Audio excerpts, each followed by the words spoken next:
سال سے زائد عرصہ گزر چکا ہے کہ اس امت کے علماء، صلحاء، پیر، مشائخ اور سکول اور کالج کے پڑھنے پڑھانے والے اور ہر شعبے سے تعلق رکھنے والے لوگ ختم نبوت کا تحفظ اور دفاع کر رہے ہیں، اور ایک طویل عرصے تک اس کی جنگ لڑی جا رہی ہے اور اب بھی لڑی جا رہی ہے اور قیامت تک لڑی جاتی رہے گی۔ امت نے ہزاروں کمزوریاں ہوں گی، لیکن الحمدللہ 1400 سال سے اس امت نے آپ صلی اللہ علیہ وسلم کی ختم نبوت کے تحفظ میں کوئی کمزوری نہیں دکھائی۔ 1400 سال سے جس طریقے پر ختم نبوت کا تحفظ کیا ہے، اور 1400 سال سے حضرت سیدنا ابو بکر صدیق رضی اللہ تعالیٰ عنہ کی جاری کردہ سنت کہ اگر کوئی جھوٹا نبی سر اٹھائے تو اس کے خلاف کس طرح سینہ سپر ہونا ہے، اور امت نے اجتماعی طور پر کس طرح کھڑا ہونا ہے، یہ سبق امت کو حضرت صدیق اکبر نے پڑھایا، اور یہ 1400 سال سے وراثتاً بعد وراثتاً کابراً بعد کابرن اس امت کو ملتا آ رہا ہے،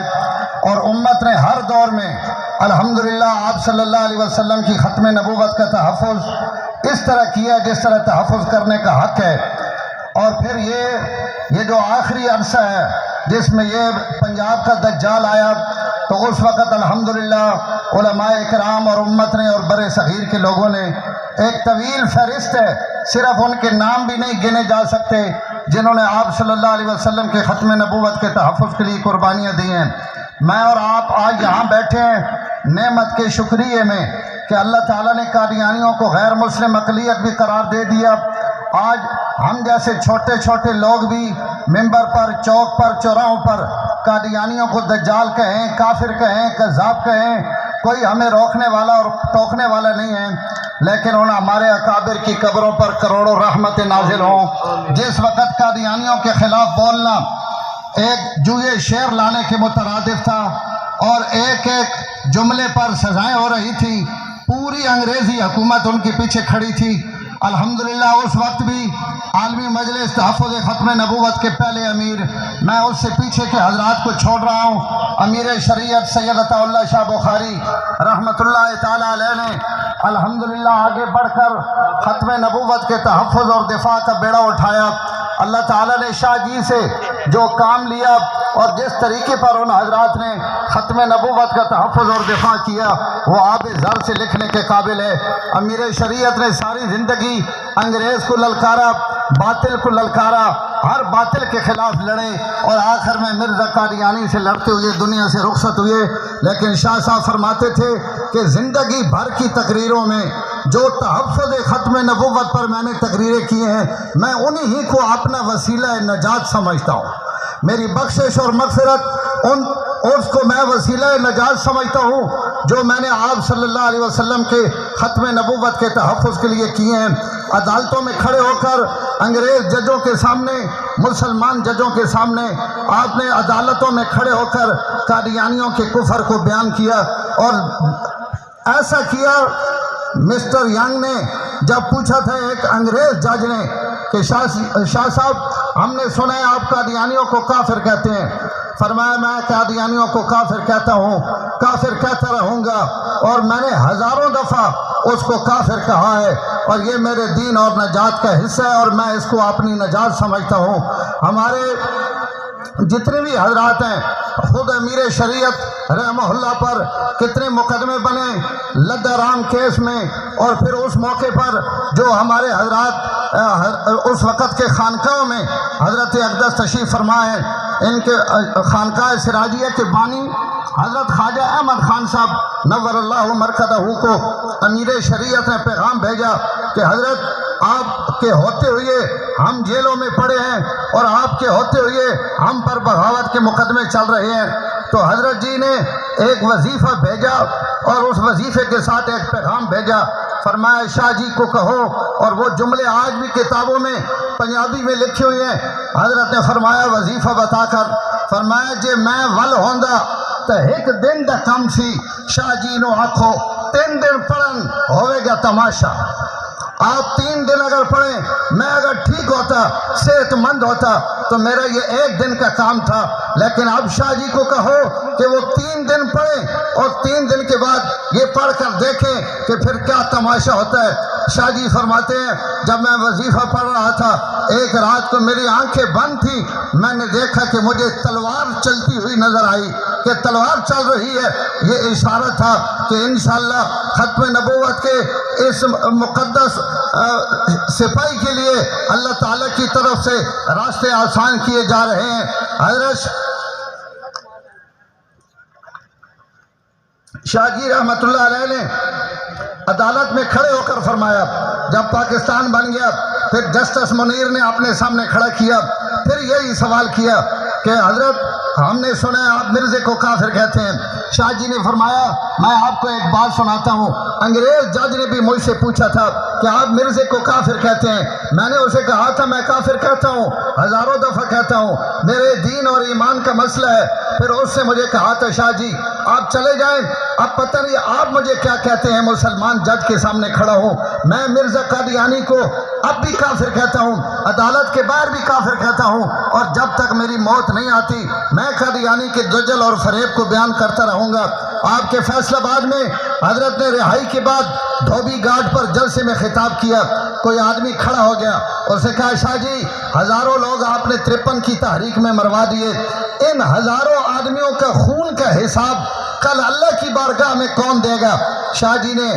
بیٹھ کر تقریر کر رہے تھے، جلال میں آئے، بیمار تھے، کھڑے ہو گئے اور کھڑے ہو کر فرمایا تم اس تحریک کے متعلق کہتے ہو یہ جتنے شہید ہوئے ہیں ان کی شہادت کا ذمہ دار بھی میں ہوں، اس کے بعد جو شہید ہوں گے ان کی شہادت کا ذمہ دار بھی میں ہوں۔ اور پھر آسمان کی طرف ہاتھ اٹھا کر کہا یا باری تعالیٰ آپ بھی گواہ رہیں کہ قیامت تک جو بھی حضور کی عزت پر قربان ہوگا اس کا میں ذمہ دار ہوں۔ اور پھر ایک جملہ کہا، فرمایا اگر میں زندہ رہا اور یہ مسئلہ حل نہ ہوا پھر اگر جانے دینے کی ضرورت ہوئی تو دوبارہ بھی میں یہی کروں گا اور اسی طرح کی جانیں قربان کروں گا۔ اور پھر آخر میں فرمایا اگر یہ مسئلہ حل نہ ہوا تو آئندہ بھی اسی طرح ہوگا۔ اور پھر شاہ جی کا جو جملہ تھا، فرمایا اگر کل کائنات بھی محمد عربی کی جوتوں کے تسموں پر قربان ہو جائے تو حق نبی کا پھر بھی ادا نہیں ہوتا۔ اگر ساری کائنات بھی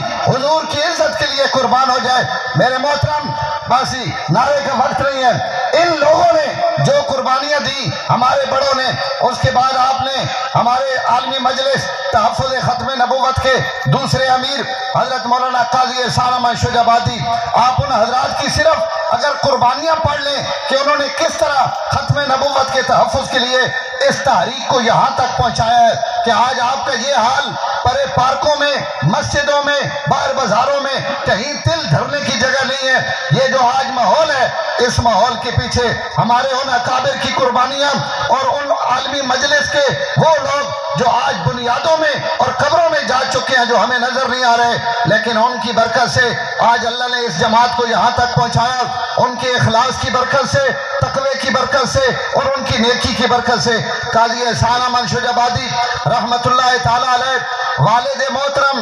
بیمار ہیں، حضرت قاضی صاحب جیل میں ہیں، اور جیل ہی میں ہے کہ حضرت قاضی امین صاحب رحمہ اللہ جو ان کے والد تھے ان کا انتقال ہو گیا۔ جب حضرت جیل میں ہے، والد فوت ہو گیا، اور فوت بھی اس طرح ہوا ہے، حضرت شاہین ختم نبوت بیٹھے ہیں، حضرت ہی نے ایک کتاب میں لکھا ہے کہ انہوں نے وفات سے پہلے بار بار پوچھتے تھے دروازے کی طرف دیکھ کر کہ میرا چاند احسان ابھی تک نہیں آیا، میرا چاند احسان ابھی تک نہیں آیا۔ یہ وہ بوڑھے اور وہ مائیں جنہوں نے اپنے زندگی میں اپنے بچوں کو دیکھنا ان کو بھول گیا، وہ نوجوان عورتیں اور لڑکیاں جنہوں نے زندگی میں بیوگی کی طرح زندگی گزاری اور ان کے بچوں نے یتیموں کی طرح زندگی گزاری، ان ہمارے اکابر نے ختم نبوت کے تحفظ کے لیے جو کردار ادا کیا ہے، خدا کی قسم کائنات میں ایسی مثال کوئی نہیں پیش کر سکتا۔ حضرت قاضی صاحب کو کہا گیا قاضی صاحب حکمرانوں سے چھوٹی سی معذرت کر لیں، ایک دفعہ ان کو کہہ دیں کہ مجھے والد کے جنازے میں جانے دیں، آپ کو رہائی بھی مل جائے گی، والد کا جنازہ بھی مل جائے گا۔ آپ جن کے رگ و ریشے میں ختم نبوت کا تحفظ اور دفاع کا فریضہ اتر چکا تھا، آپ اس کا جواب سنیں فرمایا کیا کہہ رہے ہو؟ تم کیا سمجھتے ہو میں یہاں جیل میں کس لیے آیا ہوں؟ میں حضور کی ختم نبوت کے تحفظ کے لیے جیل میں آیا ہوں۔ کیا میں اپنے والد کے لیے اور جنازے کے لیے حکومت کے آگے بھیک پھیلا کر تم کیا سمجھتے ہو میں اپنے نبی کو دھوکہ دے دوں گا؟ اگر یہ جو مصیبت مجھ پر آئی ہے ایسی 1000 مصیبتیں بھی مجھ پر آئیں تو میں تب بھی یہ مصیبتیں برداشت کر لوں گا، لیکن ختم نبوت کے ساتھ غداری نہیں کر سکتا۔ باپ کا جنازہ نہیں پڑا، والد کا جنازہ نہیں پڑا، جیل کے اندر ہے اور والد دفن کر دیا گیا۔ میرے محترم، یہ ہمارے حضرت مولانا غلام غوث ہزاروی رحمۃ اللہ علیہ کی بات آپ اکثر سنتے رہتے ہیں، میں وہ بات نہیں سنانا چاہتا، لیکن اب رہا بھی نہیں جاتا کہ جاتے جاتے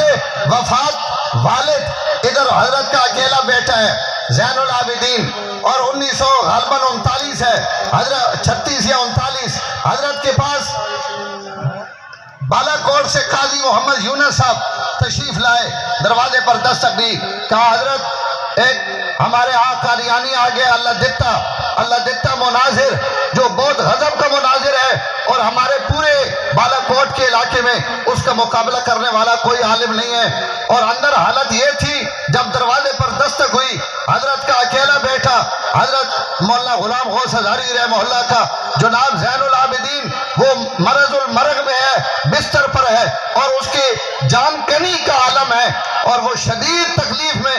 حضرت کو دروازے پر قاضی صاحب نے بتایا کہ یہ مسئلہ بن گیا۔ حضرت اندر آئے، اندر آ کر اپنا بکسہ اٹھایا، چادر کندھے